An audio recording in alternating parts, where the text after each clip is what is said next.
Welcome to the lesson on high voltage Workbay safety for BEVs.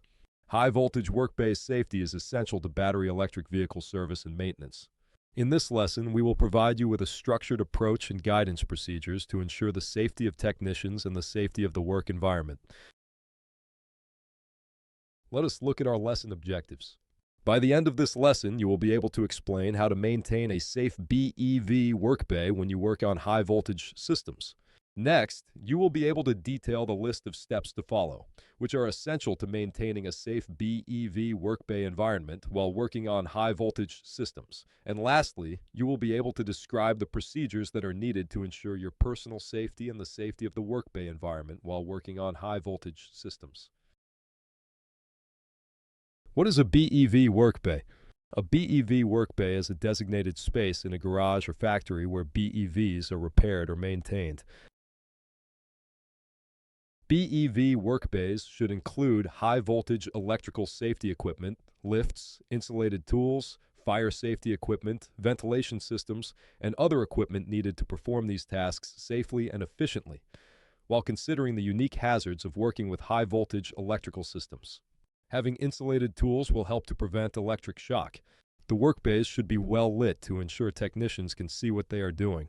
These workbays should have non-slip flooring to prevent accidents. BEV batteries can be flammable, so having a fire extinguisher nearby is vital, and avoiding using any tools or equipment that could produce sparks is crucial. BEV batteries can produce toxic fumes if damaged, so it is essential to have a ventilation system in place to remove these fumes from the air. What is workbay safety for a BEV? A BEV workbay safety is the practice of taking precautions and following the correct safety procedures so that technicians can protect themselves and others while working on high-voltage systems. BEVs contain high-voltage electrical systems and batteries that can be flammable, producing toxic fumes if damaged. Technicians must always de-energize a BEVs before working on it. This means disconnecting the high-voltage battery pack. It is always best to consult the manufacturer's instructions to determine how to safely de-energize a BEV. Technicians must wear the appropriate personal protective equipment. This includes insulated gloves, safety glasses, and a face shield. It is also essential to wear non-synthetic clothing and certified electrical safety hazard shoes. Posting safety signs and warnings in the work area will help remind everyone working in the workbay of the potential hazards.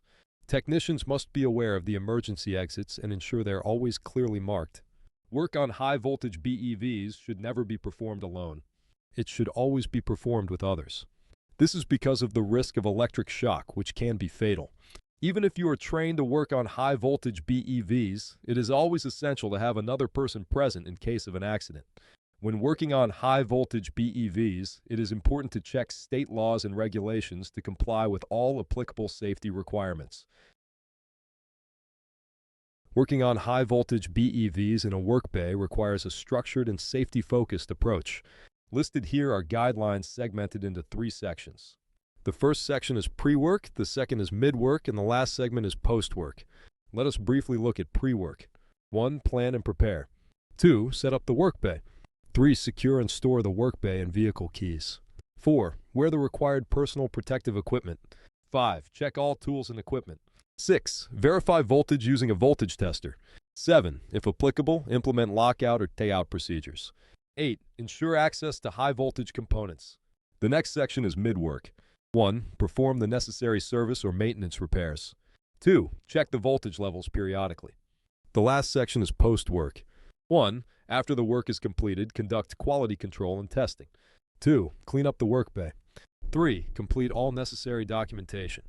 4. Unlock and energize the high-voltage system if applicable. 5. Perform a final inspection to confirm everything is in order. Let us now take a look at all these steps in detail.